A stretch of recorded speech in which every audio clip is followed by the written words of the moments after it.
사도행전 6번째 시간입니다.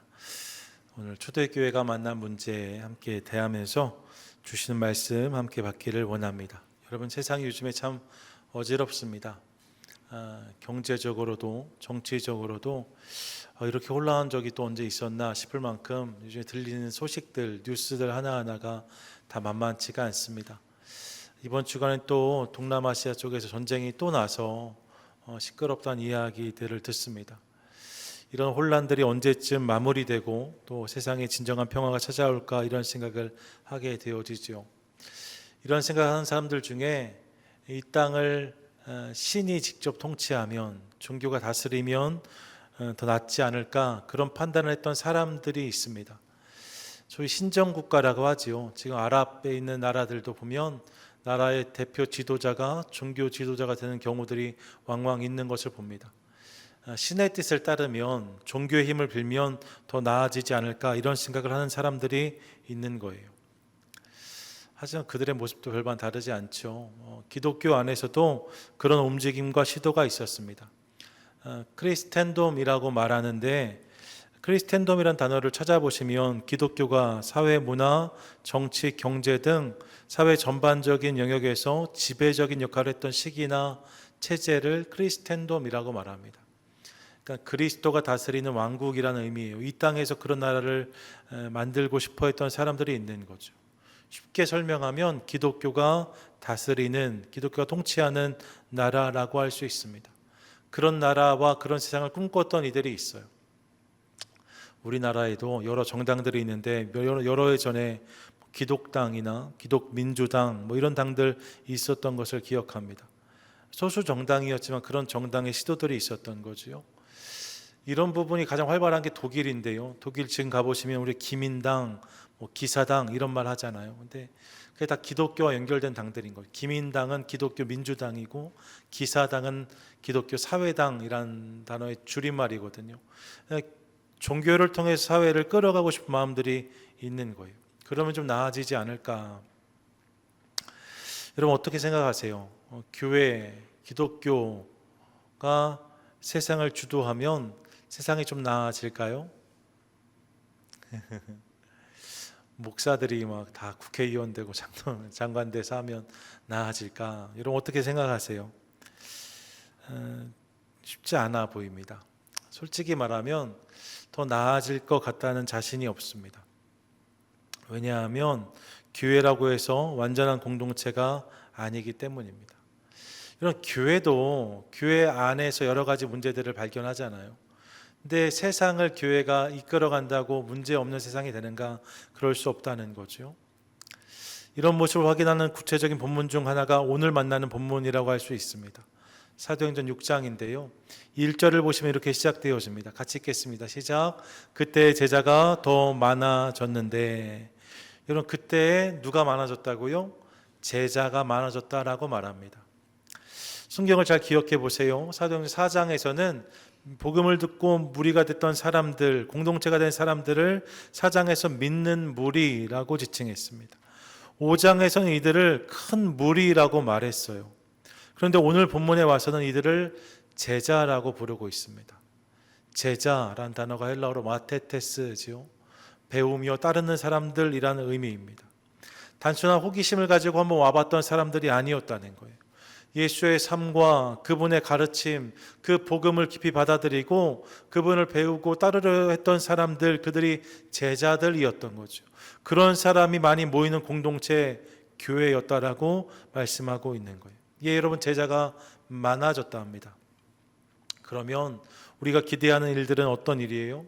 그렇게 제자들이 많아지면 함께 모여서 열심히 기도하고 찬양하고 예배하고 말씀 보고 세상이 경험할 수 없는 아름다운 공동체가 그 가운데 서면 좋겠다는 기대가 우리 가운데 있습니다. 정말로 그랬는가?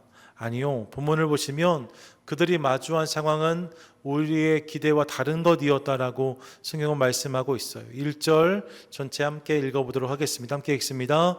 그때 제자가 더 많아졌는데 헬라파 유대인들이 자기의 과부들이 매일의 구제에 빠짐으로 히브리파 사람을 원망하니, 여러분, 그들 가운데 어떤 문제가 시작되고 있는 것을 봅니다.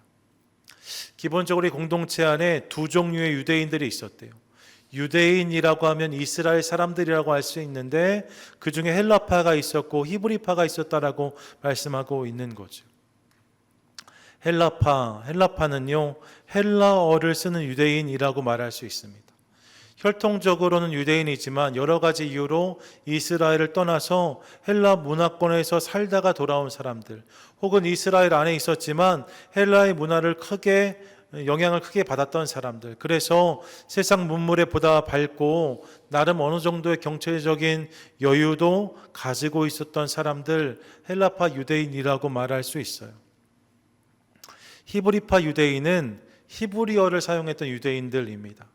그러니까 태어나서 고향을 한 번도 떠나지 않았던 사람들, 그래서 이스라엘의 삶에 대해서는 빠삭하지만 사실 대외계적으로는 좀 닫혀 있었던 사람들, 또 경제적으로도 좀 더 많은 어려움을 겪었던 사람들, 그들이라고 할 수 있어요. 쉽게 말하면 똑같은 한국인인데 유학파가 있고 국내파가 있었다는 거죠. 똑같은 한국 사람들인데 그런 다름이 있었다는 거예요. 그런 두 종류의 그룹이 있었는데 말입니다. 이런 배경 속에서 그들 안에 홀로 된 여인들을 위한 구제 사역이 진행되었는데 여기서 문제가 발생했다는 거예요.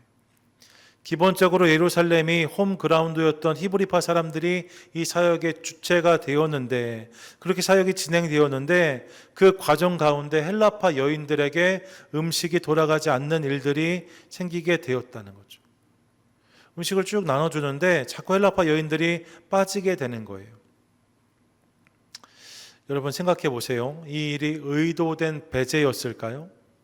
히브리파 사람들이 일부러 헬라파 여인들에게 음식을 나눠주지 않았을까? 그렇지는 않았을 것 같습니다. 왜냐하면 우리가 이미 아는 것처럼 초대교회는 한 마음과 한 뜻으로 모여서 함께 기쁨으로 교제하는 공동체였거든요. 따뜻한 은혜가 흐르는 공동체가 그들이었습니다. 그러니까 의도된 배제가 있었을 리 없어요. 그렇다면 여러분 이 일은 실수였을 것입니다. 히브리파 유대인들 입장에서 서로의 상황을 잘 아니까 히브리파 여인들을 잘 챙길 수 있는데 상대적으로 헬라파 여인들은 잘 알지 못해서 빠지는 일들이 있었을 수 있는 거죠. 혹은 히브리파 입장에서 헬라파는 그래도 좀 삶이 나아 보이니까 말입니다. 옷도 외제, 신발도 외제 이렇게 하니까 좀 여유가 있지 않을까 해서 조금 관심이 덜했을지도 몰라요. 하지만 그들의 형편은 사실 그렇지 않았던 것, 똑같은 어려움을 겪고 있으니까 그것이 불편했다는 거예요. 이런 상상을 해보았습니다. 헬라파 여인 중 한 사람이 구제 사역이 그냥 진행되어지는데 음식이 오지 않았어요. 그러면 저희 집에도 음식이 와야 되는데요 라고 말하면 좋은데 자존심이 이것을 허락하지 않는 거죠. 차마 그 얘기를 못하고 꼭 기다리고 있어요. 충청도 여인이었나 봐요. 네. 말을 못해요. 가만히 있는 거죠. 다음 주에 근데 음식이 또 안 와요. 히브리파의 입장에선 전주에 음식을 나눠줬는데 아무런 이야기가 없었으니까 당연히 그대로 했겠죠. 하지만 이 여인에게선 섭섭한 마음이 시작됩니다. 병 중에 병이 섭섭병이라고 하잖아요. 섭섭한 마음은 잘 치료도 안 되거든요. 마음의 섭섭함이 시작되어지는 거죠. 그리고 한 주가 또 지났어요. 다음 주가 되었는데 똑같은 일이 다시 반복됩니다. 이제 오해할 준비가 충만히 되어져 있죠. 저 사람들이 나를 무시하는구나 이런 생각을 하게 되었다는 거예요. 그 여인이 주변을 찾아가기 시작해요. 옆집, 뒷집, 그 집에 있는 헬라파 여인들을 만나러 갑니다. 그리고 말해요. 히브리파 사람들이 우리를 무시하는 것 같다고. 음식도 안 챙겨주고, 생각해 보니까 우리를 대하는 표정도 별로 받지 못했던 것 같다, 이런 이야기를 늘어놓습니다. 실제로 그렇지 않을 수 있는데 그런 말들을 막 하는 거죠. 여러분 이런 감정은 전이가 빠릅니다. 평상시에 음식을 잘 받던 이들도 이런 이야기를 듣다 보니까 마음이 좀 불편해지기 시작해요. 잘 받아서 감사히 먹었던 음식인데 가만히 보니까 음식이 적은 것처럼 느껴져요. 헬라파인 우리에게 오는 음식에는 고기가 좀 덜 들어간 것처럼 여겨져요. 그럼 서로 웅성웅성 되기 시작하죠. 이거 눈치가 보인다, 이거 좀 불편하다, 이런 이야기들 하기 시작했다는 거예요. 결국 헬라파 사람들끼리 임시 모임이 결성됩니다. 한참을 모여서 이런저런 이야기를 나눈 다음에 이야기를 하고 나오는데 미팅룸에 나올 때에는 다 머리띠를 하나씩 하고 나오는 거예요. 그리고 공식 입장을 발표합니다. 헬라파 여인들에게도 음식을 보장하라, 보장하라, 뭐 이렇게 되었다는 거죠. 여러분, 제 상상이 너무 과장된 걸까요? 그렇지 않아요. 여러분, 이런 일들이 얼마든지 있을 수 있습니다. 초대교회였지만 이런 문제가 그들 가운데 있었다는 거예요. 아니요, 여러분, 초대교회만 그런 게 아니죠. 예수님이 계실 때에도 예수님을 따르던 12제자 사이에 이런 일들이 생겼잖아요. 서로 자리 놓고 싸우고 누가 더 낫냐 서로 갈등했던 모습들을 우리가 기억하지 않습니까? 공동체 안에 이런 문제는 언제든지 발생할 수 있는 거예요. 제자들이 모였는데, 예수를 믿고 따르려는 사람들이 모였는데 이런 일들이 그들 가운데 있었다라고 말씀하고 있는 거죠. 이게 세상 이야기가 아니라 처음 교회, 초대교회의 이야기라는 거예요. 여러분, 문제가 없는 공동체, 문제가 없는 교회는 없음을 다시금 깨닫습니다. 그렇게 기독교가 통치하는 왕국, 크리스텐돔은 완벽할 것이다, 이런 그런 기대는 착각일 수밖에 없어요. 사람이 모이는 공동체는 언제나 이런 문제를 안고 있는 거죠. 그러면 질문할 수 있습니다. 그럼 교회와 세상에 차이가 하나도 없는 것인가? 그러면 교회의 다름은 어디에 있는가? 이런 질문을 할 수 있습니다. 여러분, 제가 성도의 능력은 다름에 있다라고 여러 번 말씀드렸잖아요. 세상과 다르게 사는 게 우리의 모습인데 이 외침은 허무한 외침이었나? 이런 질문 하실 수 있다는 거죠. 세상과 교회의 차이가 어디 있는가? 똑같은 문제를 만난다면 말입니다. 근데 여러분, 차이가 있어요. 어디에 차이가 있는가? 똑같은 문제를 만난다는 면에서는 동일하지만 그 문제를 다루는 모습은 전혀 다른 것입니다. 오늘 이 교회의 모습 속에 그런 저들의 다름을 확인합니다. 어떻게 이 문제에 반응하는가? 이런 본문을 보세요. 그들은 먼저 이 문제 앞에서 가장 먼저 저들의 우선순위를 확인합니다. 2절인데 2절 함께 읽겠습니다. 시작. 12사도가 모든 제자들을 불러 이르되 우리가 하나님 말씀을 제쳐놓고 접대를 일삼는 것이 마땅하지 아니하니, 이렇게 말합니다. 그들이 문제 앞에 섰을 때 무엇을 생각했는가? 무엇이 더 중요한가? 무엇이 더 급한가를 생각했다는 거예요. 무엇이 먼저인지를 고민했다는 거죠. 그리고 문제를 풀어가기 시작합니다. 무엇이 더 중요한 일인가? 여러분, 단순히 구제나 접대가 덜 중요하다는 것다고 말씀드리는 게 아니에요. 사도들의 입장에서, 사도들의 역할에서는 더 중요한 일들이 있었다는 거죠. 그래서 이 문제 앞에 무엇이 더 중요한지를 고민하고 그것을 붙잡는 것으로 문제를 풀어가기 시작합니다. 둘째로 어떻게 반응하는가? 하나님 안에 저들이 기준을 세워요. 3절인데 함께 읽겠습니다. 시작. 형제들아, 너희 가운데서 성령과 지혜가 충만하여 칭찬받는 사람 7을 택하라. 우리가 이 일을 그들에게 맡기고.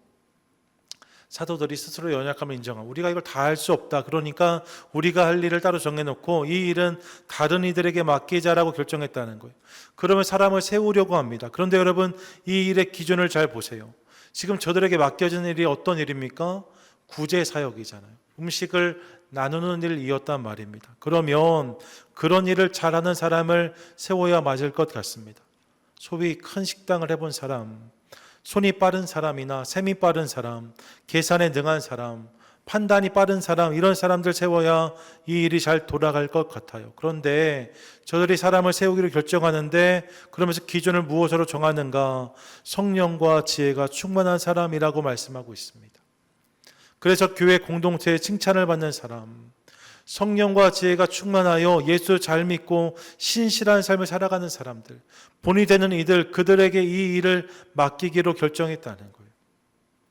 이것이 그날 그들이 붙잡은 기준이었답니다. 세상이 볼 때 어떤 사람이 아니라 하나님이 보시기에 어떤 사람인지를 생각하면서 사람들을 세웠다라고 말씀하고 있는 거죠. 그리고 그렇게 사람을 세운 다음에 권리를 주장하지 않고 내려놓는 것으로 이 문제를 풀어가는 그들의 모습을 또한 확인합니다. 5절인데 함께 읽겠습니다. 시작. 온 무리가 이 말을 기뻐하여 믿음과 성령이 충만한 사람 스데반과 또 빌립과 브로고로와 니가노르와 디몬과 바메나와 유대교에 입교했던 안디옥 사람 니골라를 택하여, 이렇게 말해요.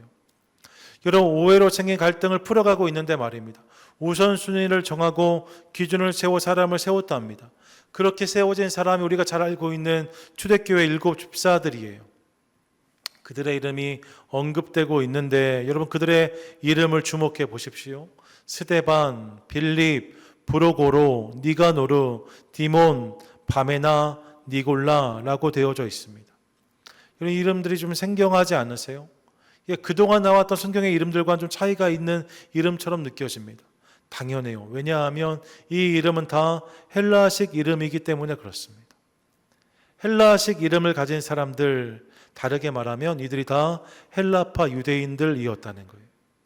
일반적으로 학자들이 그렇게 추정합니다. 이들이 다 헬라파 유대인들이었다고 말입니다. 본래 이 사역을 주도했던 게 누구였어요?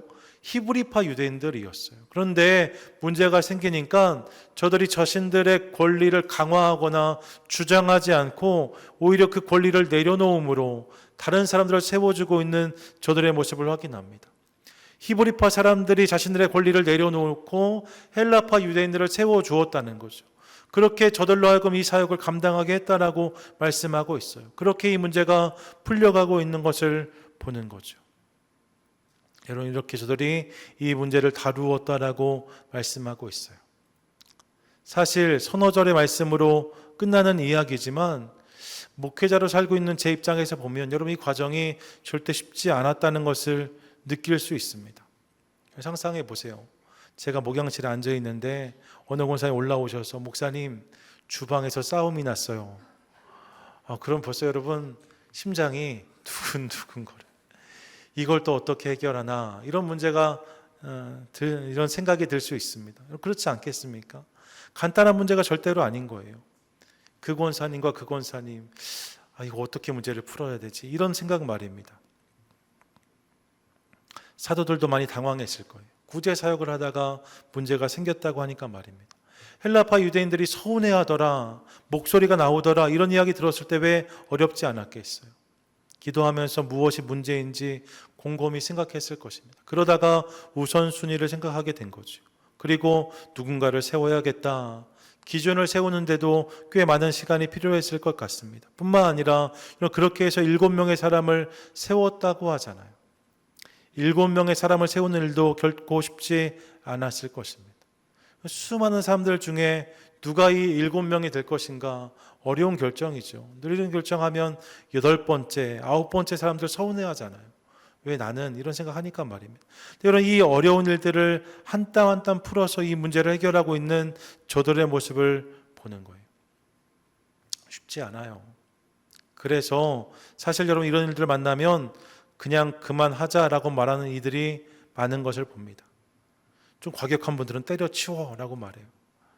괜히 일하면서 분란 만들지 말고 그냥 다 그만두자 이렇게 할 수 있는 거죠. 여러분 그날 그냥 그만두는 게 가장 쉬운 결정이었을지 모릅니다. 하지만 여러분 그냥 그만두는 거 말입니다. 그것은 가장 쉬우면서 어리석은 결정이에요.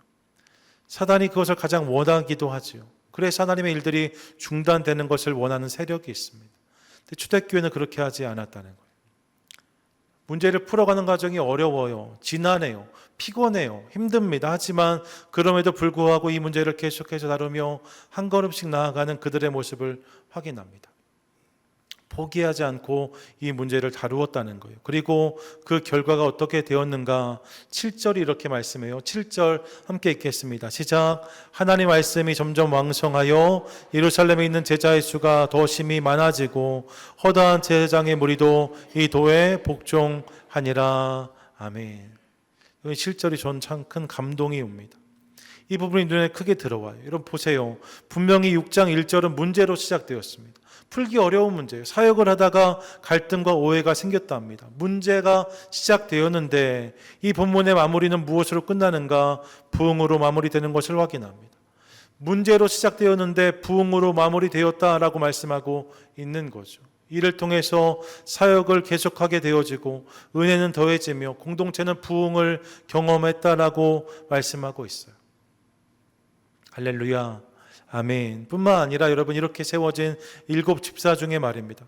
스데반 집사는 초대교회 첫 번째 순교자로 역할을 감당하게 되어지고 빌립 집사는 여기저기에서 열심으로 전도했던 저의 모습을 우리 가운데 보여줍니다. 그렇게 세워진 사람들이 또 귀한 사역과 역할을 감당하게 되었다는 거예요. 참 감사한 일이죠. 문제가 있었는데 그 문제로 인하여서 주저앉는 공동체가 아니라 그 문제를 넘어서 부흥과 성숙을 경험하는 저들이 되었다라고 말씀하고 있는 거죠. 찬송가 373장의 고요한 바다로 2절 보시면 큰 물결 일어나 나 쉬지 못하나 이 풍랑으로 인하여 더 빨리 갑니다 고백하는데, 여러분 이 고백이 저들의 고백이었다는 사실을 깨닫습니다. 문제로 인해 넘어지는 공동체가 아니라 문제로 인해서 성숙, 성장, 부흥을 경험하는 공동체, 그것이 처음 교회, 초대교회였다는 거지요. 그런 맥락에 저는 우리 안에도 이런 모습이 있게 되기를 간절히 소망합니다. 소망합니다. 아멘. 여러분 기억하세요. 문제를 만날 수 있습니다. 문제를 만날 수 있는 게 아니고요. 사실 문제를 꼭 만나기 마련입니다. 문제를 항상 만나는 거예요. 하지만 여러분 실망하고 낙심하지 않고 하나님 안에서 그 문제를 씨름하는 것을 통하여서 하나님께서 그 문제에 담아 놓으신 은혜를 발견하는 우리가 될 수 있기를 간절히 소망합니다. 무엇이 중요한지를 깨닫게 되어진, 문제를 다루면서 정말 붙잡아야 될 것들을 깨닫기 시작하는 거죠.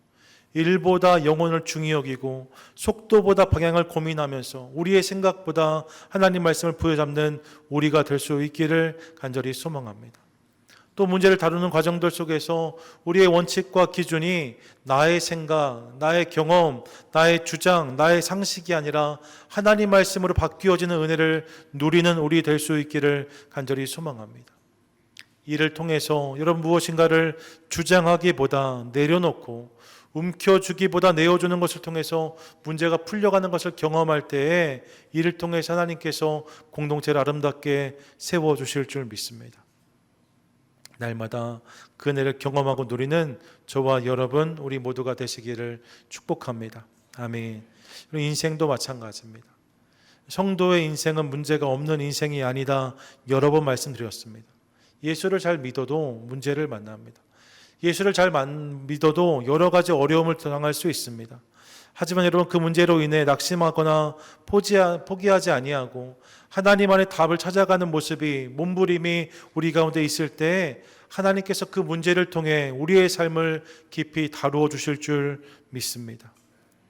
바울의 고백을 기억해 보세요. 고린도후서 12장 보시면 8절과 9절에 이렇게 고백하는데 함께 읽습니다. 시작.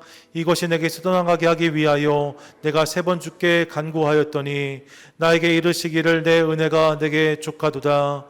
이는 네 능력이 약한 데서 온전하여 짐이라 하신지라. 그러므로 도리어 크게 기뻐함으로 나의 여러 약한 것들에 대하여 자랑하리니 이는 그리스도의 능력이 내게 머물게 하려 함이라. 아멘. 바울에게도 해결해야 되는 문제가 있었답니다. 앞절에 보시면 이것을 육체의 가시, 사탄의 사자라고도 말해요. 너무 아픈 문제였어요. 그래서 3번이나 간절히 기도했다라고 말합니다. 하지만 이 문제가 풀리지 않아요. 문제는 계속됩니다. 그런데 여러분 이 문제를 주님 안에서 붙잡고 씨름했더니 그가 이 과정을 하면서 깨달은 은혜가 있다라고 고백하고 있어요.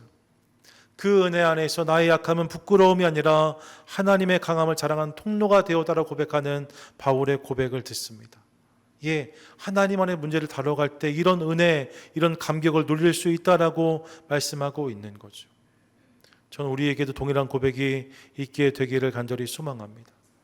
문제를 만날 수 있어요. 우리 삶에 연약함이 있을 수 있습니다. 하지만 여러분 이를 통해 이 문제를 하나님 안에 다뤄가는 것들을 통하여서 그 문제를 통해 내 삶 가운데 깨닫게 하시는 하나님의 은혜를 경험하고 이를 통해 감사를 고백하는 저와 여러분 우리 모두가 되시기를 축복합니다. 아멘. 여러분 기억하세요. 문제 없는 공동체, 문제 없는 인생이 귀한 것이 아니라 문제를 잘 다루는 공동체, 하나님 안에서 문제를 잘 이기는 인생이 귀한 것입니다. 이 일은 오직 하나님 안에서만 가능합니다. 그러므로 날마다 우리의 삶과 우리 공동체 가운데 그렇게 행하실 주님을 기대하며 그분의 손길을 바라보는 저와 여러분 우리 모두가 되시기를 축복합니다. 아멘. 말씀 마무리하면서 그릇을 하나 소개하고 싶습니다. 킨츠키라는 그릇인데요. 킨츠키 그릇 보신 적이 있으실 거예요. 이 킨츠키라는 것은 일본이 사용하는 도자기 복원 기법이라고 알려져 있습니다. 여러분 그릇을 쓰다가 깨지면 어떻게 하세요? 다 버리잖아요. 그게 우리 일반이란 말입니다. 하지만 이 킨츠키는 깨진 그릇을 그냥 버리지 않아요. 대신 그 금간 자리를 금가루와 오칠을 섞어서 다시 이어 붙입니다. 이를 통해서 복원하는 기술이 킨츠키인 거예요. 이렇게 복원된 그릇은 오히려 원래 그것보다 더 독특하고 아름다운 무늬를 가지게 됩니다. 흠이 있고 깨짐이 있었는데 그것이 이 과정을 통해서 아름다운 흠이 되어지고 신비로운 깨어짐이 되는 거죠. 이를 통해 깨지고 금이 갔던 그릇은 오히려 가장 빛나는 그릇이 되는 것을 봅니다. 깨진 그릇이 아름다운 그릇으로 바뀌는 이야기, 이게 킨츠키인 거예요. 지금 저 그릇들이 깨진 건데 저렇게 아름답게 변화된 거죠. 이 그릇을 보면서 하나님의 손길을 생각하게 되었습니다. 여러분, 하나님은 우리 공동체와 우리 인생을 그렇게 다루어 가십니다. 믿으십니까? 아멘. 믿으십니까? 아멘. 오늘 초대교회가 그렇잖아요. 여러분, 그들 가운데 균열이 있고 오해가 있고 갈등이 있고 상처도 있었답니다. 하지만 여러분, 그것을 외면하지 않고 믿음 안에 다루어 갈 때에 그 균열 위에 은혜가 덧입혀지고 이를 통해 저들이 더 성숙하고 아름답고 견고한 공동체로 세워지는 것을 봅니다. 우리 공동체도 우리 인생도 마찬가지입니다. 때론 갈등이 있고 깨어짐이 있고 실망이 있을 수 있어요. 하지만 이런 그 모든 부분을 하나님께 가지고 나아간다면 그분은 우리의 깨어짐과 약함을 은혜로 메꿔주시고 진리로 붙여주실 줄 믿습니다. 깨어진 자리마다 하나님의 은혜와 사랑을 채워주실 거예요. 그리고 이를 통해 더 깊은 공동체로 더 성숙한 인생으로 우리 모두를 빚어주실 줄 믿습니다. 그러므로 날마다 그분 안에 나를 다루고 우리를 다룸으로 그분의 은혜로 날마다 세워지는 저와 여러분 우리 모두가 되시기를 축복합니다. 문제와 어려움 만날 수 있어요. 하지만 여러분, 하나님 안에 그것을 다룰 때에 그 모든 문제는 은혜가 되고 감사가 되고 간증이 될 줄로 믿습니다. 이를 기대함으로 날마다 하나님을 기대하고 그분 앞에 우리 연약함을 내어드리는 것을 통하여서 그분의 은혜로 날마다 더 깊어지고 풍성해지는 그런 인생을 살아가는 저와 여러분, 또 복된 공동체 우리 되시기를 주님의 이름으로 간절히 축원드립니다. 아멘. 아멘.